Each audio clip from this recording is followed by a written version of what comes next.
নমস্কার বন্ধুরা, আমি সঙ্গীতা। আর আজ আমি এসে গেছি আরেকটি দুর্ধর্ষ গা শিউরে ওঠে ভৌতিক ঘটনা নিয়ে। আমাদের জীবনে এমন অনেক কিছুই ঘটে থাকে যেগুলোর ব্যাখ্যা পাওয়া মুশকিল। এমনই একটি ঘটনা পাঠিয়েছেন জুই মজুমদার মণ্ডল। গল্পটি তারই একটি ছোট্ট বোনের বাড়ি সংক্রান্ত। তিনি ঘটনাটি যেমনভাবে লিখে পাঠিয়েছেন সেইভাবেই বলার চেষ্টা করছি, ভুল ত্রুটি মার্জনা করবেন। আমার বাড়ি হালি শহরে। আমার মামার বাড়ি আমার বাড়ি থেকে খুব একটা দূরে নয়। তখন আমি ক্লাস 9-এ পড়ি। গ্রীষ্মকালীন ছুটিতে মামার বাড়িতে বেশ কিছুদিনের জন্য বেড়াতে গিয়েছিলাম। তখন আমার দিদা, দাদু এবং আমার 2 মামা ওই বাড়িতেই থাকতেন। আমি মামা বাড়িতে গেলে বেশিরভাগই দিদিমার সঙ্গে ঘুমাতাম। এমনই এক গরমের রাতে আমি দিদিমার সঙ্গে ঘুমাচ্ছিলাম। হঠাৎ করেই মাঝরাতে কিসের যেন একটি শব্দে ঘুম ভেঙে গেল। আধো আধো ঘুমে প্রথমে শব্দটা না বুঝতে পারলেও পরে আস্তে আস্তে খুব শান্ত মনে শব্দটা শোনার চেষ্টা করলাম। বুঝলাম ছাদের উপর ঠকঠক করে কিছু একটা আওয়াজ হচ্ছে।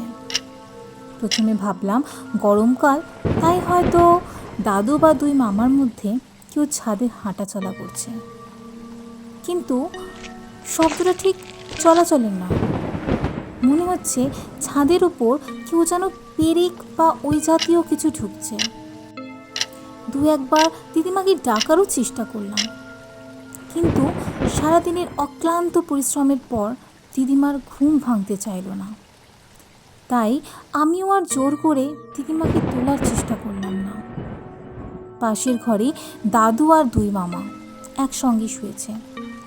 আমি আস্তে আস্তে উঠে পাশের ঘরে গেলাম। দেখি দাদু আর মামারা ঘুমোচ্ছে। তাহলে শব্দটা কিসের? কৌতূহলবশত ইচ্ছে হলো যাই একবার ছাদে গিয়ে দেখে আসি, কিন্তু একটু একটু ভয়ও করছিল। ভাবলাম মামাদের আর দাদুদের একবার ডেকে নিয়ে যাই, যে চলো তো দেখে আসি কিসের আওয়াজ হচ্ছে ছাদে। আবার ভাবলাম সবাই সারাদিনের কাজকর্মের শেষে গভীর ঘুমে আচ্ছন্ন, তাদের মধ্যরাতে ঘুম ভাঙানোটা ঠিক উচিত হবে না। তাই ঠিক করলাম নিজেই গিয়ে একবার দেখে আসি। মনে মনে সাহসও জোগাড় করলাম, এটা তো আমারই মামার বাড়ি, কি আর এমন হবে, হয়তো পাশের বাড়ি থেকেও আওয়াজ আসতে পারে, গিয়ে তো দেখে আসি একবার। পা টিপে টিপে ধীরে ধীরে সিঁড়ি বেয়ে আস্তে করে ছাদে উঠলাম। ছাদের শক্ত লোহার গেটটা খুলতে গেলে বেশ জোরে আওয়াজ হয়, তাই খুব সাবধানতাবশত ধীরে ধীরে গেটটিকে খোলার চেষ্টা করলাম। এখানে বলে রাখি, ছাদের একদম গা ঘেঁষে একটি আম গাছ ছিল। গাছটি বহু পুরানো, আমার জন্মেরও আগের গাছ। ছাদে উঠতেই চোখ পড়ল বাঁ দিকের পাঁচিলটার উপর। কি বসে আছে ওটা? মনে হচ্ছে কালো প্লাস্টিক জড়ানোর মতো কি যেন একটা বস্তু পিছন ঘুরে বসে রয়েছে। আবছা আধো আলোয় বুঝতে পারলাম চুল ছাড়া কোনো এক মহিলার ছায়ামূর্তি দেওয়ালের দিকে পিছন ঘুরে পাঁচিলের উপরে কুটি মেরে বসে রয়েছে। দেখা মাত্রই আমার সারা গায়ে যেন ঠান্ডা হিমেল স্রোত বয়ে গেল। কি করব কিচ্ছুই বুঝে উঠতে পারলাম না। পা যেন পাথরের মতন শক্ত হয়ে গেল। মনে মনে শুধু ভাবছি, এ কি দেখছি আমি, আমার চোখের সামনে কি এটা? বাস্তবতা আর অলৌকিকতার মধ্যে আমি যেন ভ্যাবাচাকা খেয়ে গেলাম। নিঃশ্বাস যেন বন্ধ হয়ে আসছে। চারিদিক নিস্তব্ধ। গভীর রাতের মায়া যেন আচ্ছন্ন হয়ে রয়েছে চারপাশটা। হঠাৎ করেই ওই ছায়ামূর্তি পাঁচিলের থেকে এক লাফ দিয়ে আম গাছের উপরে গিয়ে পড়ল। জোর শব্দে আম গাছটা যেন কেঁপে উঠল। তৎক্ষণাৎ যেন আমি আমার বাস্তব জ্ঞানে ফিরে এলাম। কোনো রকমে নিজেকে গুটিয়ে নিয়ে ছাদ থেকে শয্যা দিদার ঘরে এসে ধরপড়িয়ে পড়লাম। আমার ওই রকম হুড়মুড়িয়ে পড়ার শব্দ শুনে দিদা, দাদু, মামা সবারই ঘুম ভেঙে গেল।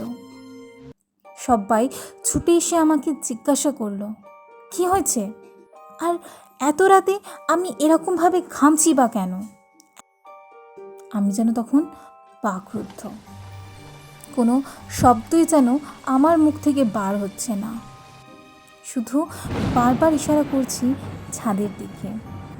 দিদা আমাকে জিজ্ঞাসা করলেন, কোথায় গিয়েছিলিস তুই এত রাতে, আর আমাকে না জানিয়েই বা গিয়েছিলি কেন? ছোটো মামা জল নিয়ে এসে বলল, আগে জলটা খা, তারপর কি হয়েছে খুলে বল। আমি কোনো রকমে 2 ঢোক জল খেয়ে পুরো বিষয়টা সবাইকে খুলে বললাম। তৎক্ষণাৎ 2 মামা আর দাদু মিলে বলল, চল গিয়ে দেখে আসি ছাদে কি আছে। আমার 1000বার বারণ করা সত্ত্বেও তারা ছাদে গেল। টর্চ নিয়ে সারা ছাদ ঘুরে দেখল এবং আম গাছটাও ভালো মতন দেখেছে। না, কোথাও কিছু নেই। পরে এসে তারা আমাকে জানালো, বলল হয়তো আমি ঘুমের ঘোরে ছাদে গিয়েছিলাম, আর ঘুমের ঘোরেই কি দেখেছি। দিদা আমাকে চোখে মুখে ভালো করে জল দিয়ে শুয়ে পড়তে বলল, আর কড়াভাবে বলে দিল তাকে না জানিয়ে যেন আমি মধ্যরাতে আর কোথাও না যাই। সেদিন সারা রাত আমার চোখের পাতা এক করতে পারিনি। কিছুক্ষণ আগে ঘটে যাওয়া ঘটনাটা আমার চোখের সামনে বারংবার ফুটে উঠছিল। তারপর বেশ কিছুদিন গভীর জ্বরে আমি ভুগেছিলাম। এই ছিল আমার সঙ্গে ঘটে যাওয়া একটি ছোট্ট ভৌতিক ঘটনা। আজও সেই রাতের ব্যাখ্যা আমার কাছে নেই।